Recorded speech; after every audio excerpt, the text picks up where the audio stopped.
इज़हारुल हक साहब ने हमें ज्वाइन किया है। सीनियर सियासतदान है, सीनियर रहनुमा हैं MQM पाकिस्तान के। ख्वाजा साहब, thank you very much for your time. Khawaja साहब, वज़ीर-ए-आज़म साहब की से आज आपकी मुलाकात हुई है, हम उस पर आएंगे। लेकिन अब बात ये हो रही है, आपकी जमात उस वक्त भी काबीना का हिस्सा थी जब ये सारा मामला हो रहा था, ये साजिश वाली कहानी सामने आ रही थी, और अब भी आप हुकूमत में हैं। ये सब जो हुआ है, जो आज़म खान का बयान सामने आया है, आप समझते हैं कि इस बयान में ये बग़ैर किसी दबाव के है और साबिक़ वज़ीर-ए-आज़म के ख़िलाफ़ जो कानूनी चाराजोई है, जो कार्रवाई है, वो होनी चाहिए? देखिए, सबसे पहली चीज़ तो मैं ये बिल्कुल गुजारिश करूं कि हमें तो ये अंदाज़ा पहले ही हो गया था जी कि वो इंतहाई हद तक जाएंगे अपनी वज़ारत-ए-उज़्मा की ख्वाहिश में।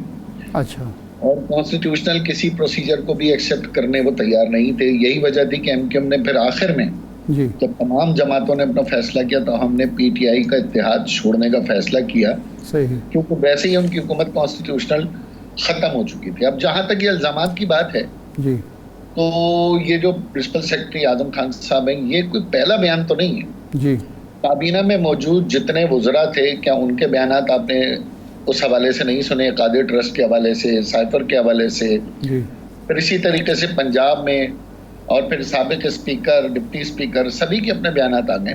जी तो मसला ये है जी कि अब तो कोर्ट ऑफ द लॉ में ज़ाहिर है प्रूफ होगा कि इस पूरे मनगढ़ंत किस्से की जो मंतकी अंजाम है वो क्या है। अच्छा। और अदालतों ने इसको फैसला करना है जी और हमारे इदारों ने इसको प्रोसिक्यूट करना है। सही। तो मेरा ख्याल है कि ये दबाव वाली बात इस हद तक मैं नहीं तस्लीम करूंगा कि अगर सिर्फ ये बयान होता जी तो यकीनन हम कह सकते थे कि भाई ये वाहिद फर्द वाहिद है जो अचानक आउट ऑफ द ब्लू आकर ये बयान दे रहे हैं। जी लेकिन बहुत सारे ऐसे लोगों ने भी बयान दिए हैं। और साथ साथ मैं ये भी कहता चलूं जी कि इस गवर्नमेंट के बनने से पहले PTI के बहुत सारे फाउंडर्स जो थे उन्होंने छोड़ भी दिए PTI की। सही। बहुत सारे इख्तलाफात तो फाउंडर्स के शुरू में ही हो गए थे, जिसमें फौजिया कसूरी साहबा समेत बहुत सारे लोग थे। जी तो गड़बड़ तो कहीं ना कहीं थी, लेकिन अब वो एक्सपोज हुई है। और ख़ास तौर पे जो हमारे मुल्क के सलामती के खिलाफ जो एजेंडे थे, जी मेरा ख्याल है वो तो किसी सूरत भी काबिल माफ़ी नहीं है। सही। अच्छा ख्वाजा साहब, ये फरमाएं कि आपका एक मुतालबा है कि नई मरदमशुमारी के मुताबिक हल्का बंदियाँ हों और फिर इंतखाबात हों। आज वज़ीर-ए-आज़म साहब से जो आपका डेलीगेशन मिला, तो क्या यकीन दहानी आपको हुई कि अब आम इंतखाबात नई मरदमशुमारी और नई हल्का बंदी के बाद होंगे? लेकिन पहली चीज़ तो मैं गुजारिश ये करूँ जी कि 1998 की मरदमशुमारी भी मुतनाज़ा थी। जी उससे पहले भी 58 की भी मुतनाज़ा रही। कराची के हवाले से तो बहुत से मरदमशुमारी हमेशा मुतनाज़ा रही। जी लेकिन 2011 में भी मरदमशुमारी का एक मरहला 7 अरब रुपए खर्च करके मुकम्मल हुआ था, ठीक। जो कि ब्लॉक्स काउंट था। जी आसिफ अली जरदारी साहब उस वक्त सदर पाकिस्तान थे, पीपल्स पार्टी की हुकूमत थी, और उसको स्मैश कर दिया गया, खत्म कर दिया गया। अच्छा। फिर वो दोबारा PTI की गवर्नमेंट आने से पहले हमारा उनका मुआहदा हुआ मरदमशुमारी पे। लेकिन एक याद दिलाते चलूं कि हम उससे पहले कोर्ट चले गए थे, सुप्रीम कोर्ट, ठीक। और सुप्रीम कोर्ट में ताहाल वो मुकदमा हमारा पेंडिंग है। सही। तो अब 35 अरब रुपए खर्च करके जिस तरह भी हुआ ये मरदमशुमारी हुई है, जी तो साफ शफाफ तरीके से इसको मंजर आम पे आना चाहिए और नए इंतखाबात को इसी बुनियाद पर होना चाहिए। जिस वजह से हमने वज़ीर-ए-आज़म साहब से उनके 2 वुज़रा के बयानात के ऊपर ये इस्तफसार किया, जी तो कैटेगोरी वज़ीर-ए-आज़म साहब ने कहा कि ऐसा कोई फैसला नहीं हुआ है। ठीक। उन्होंने डिनाई किया कि ऐसा कोई फैसला नहीं हुआ, होगा या नहीं होगा, जो भी सूरत हाल में MQM को ऑन बोर्ड रखा जाएगा। सही। सही। अच्छा, अगर बिलफ़र्ज़ ऐसा नहीं होता तो आपने मुस्तक़बिल का लाहेमल क्या अख्तियार करना है या किया है, तय किया है? क्या आप कानूनी चाराजोई करेंगे, कोर्ट्स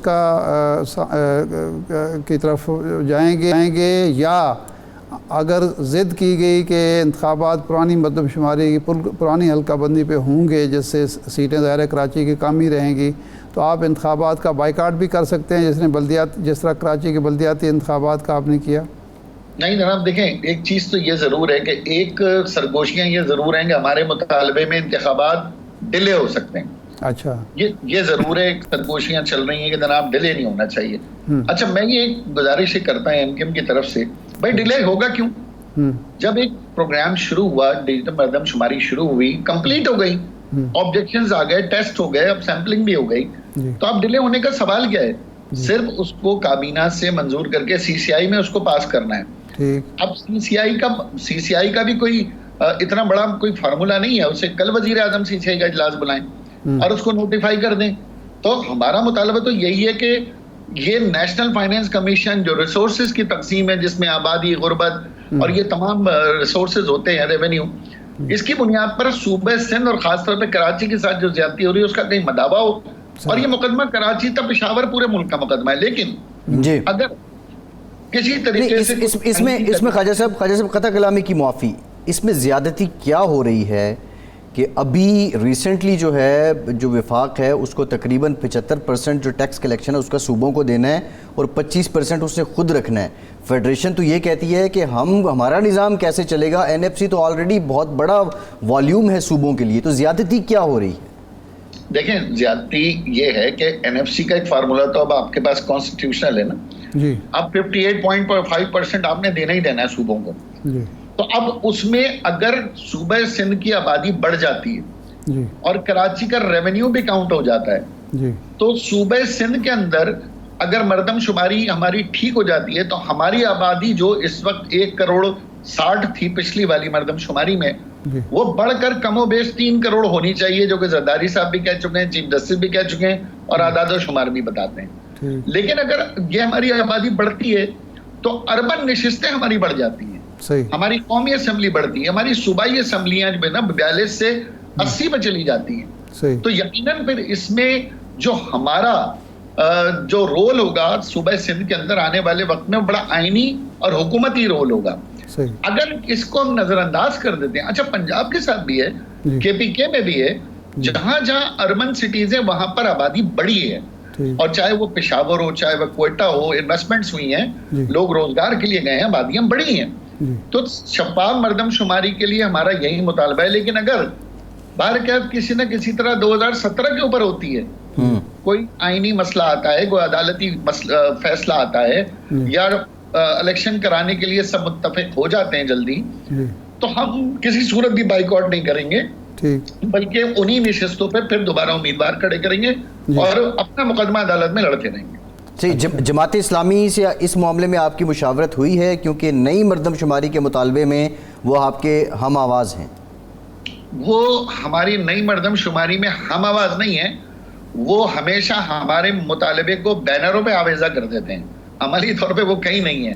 ना वो मरदमशुमारी पे हैं, ना वो डिलिमिटेशन पे हैं। देखें ना, अभी डिलिमिटेशन का वो अब रोना रो रहे हैं, जबकि वो इलेक्शन हार गए और वो खुद उन नशिस्तों से इतने कम वोट लिए, अब वो कह रहे हैं जनाब के वहाँ 53 यूसियाँ कम है।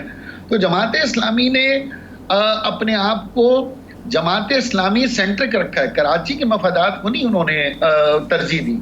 तो हमारा तो अफसोस के साथ उनके साथ यही हमारा एक इख्तिलाफ रहा कि अगर वो हमारा साथ देते तो ये बल्दियाती जो इंतखाबात थे ये बरवक्त, शफाफ और हल्का बंदियों के ऊपर होते, और सिंध हुकूमत भी मजबूर होती है, इलेक्शन कमीशन भी।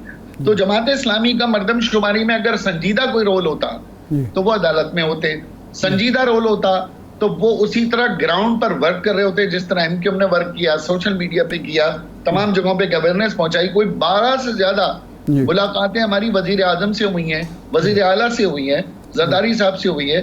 जमात इस्लामी की तो किसी से कोई मुलाकात नहीं हुई, उनकी तो शहर की तमाम जमातों से मुलाकात नहीं हुई। वो मरदमशुमारी में संजीदा नहीं है, मुझे बड़ा अफसोस है।